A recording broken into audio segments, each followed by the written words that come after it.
affected by the events of this morning. For some 36 hours, there have been no news and no development. And I think the most important thing at present is to find the aircraft and to give support to the bereaved families and friends of the 239 passengers and crew. It is, of course, the most shocking and a distraught case for not only the bereaved families and relatives, but also for all Malaysians. I think all Malaysians are very concerned. Not only all Malaysians, I think worldwide, because there are, how many countries? 14, is it? Yeah.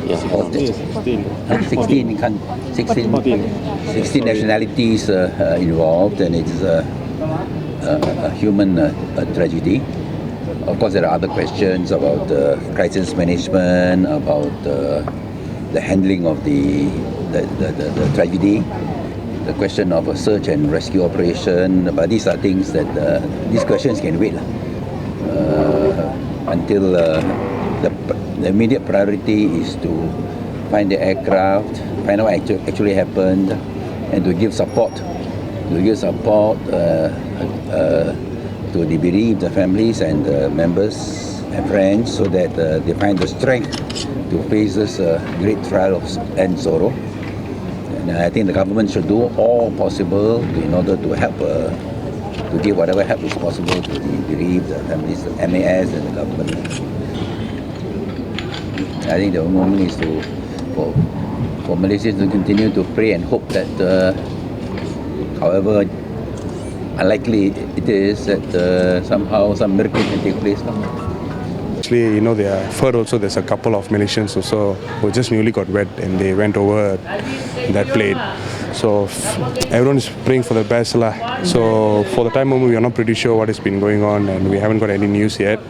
So it's in the hands of God actually. A lot of stories, some say they have found it some places in Vietnam waters, and some say it might be also one of the strategy, a second Bermuda Triangle, which we are not for sure. We're not sure for sure. So let's see what goes. Hold to your prayers and don't give hope. We hope for the good, because there are a lot of people who has been also affected as well. Other families also has affected as well. So as a unity of a world, we are trying and we are coming up to do something. So hope that you all can keep forward and look for it very well. We Malaysians feel very, very sad about that. And furthermore, after more than 24 hours, there's no news. So we are looking forward to hear any good news. Whatever news it is, we are so looking forward.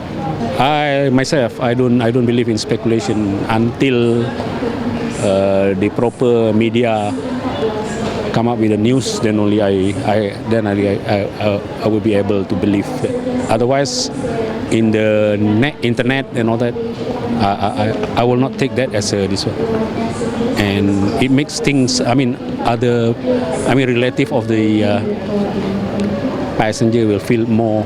We Malaysian and everybody will definitely pray for the safety of all the passengers and also the crews, the safety of the aircraft itself. Yeah, and it's quite what do you call it? It's quite surprising until more than 24 hours. But I look at the TV comments. There was one or two incidents after 1 week only they discovered. So especially if the aircraft crash in the open sea. Of course, Malaysian, we sympathize with this incident. Waiting is terrible, Hopefully, we pray, we make dua that they soon find it, and for good or for worse, whatever it is, it's always better to get it over with. Because now globalization, people tend to pass a lot of message around and whatnot. Hope they think about it, because it will be very sad if it is not true. So we just have to wait from the right source. We pray and we hope that they are patient, and inshallah, God Almighty will find will help out in this situation.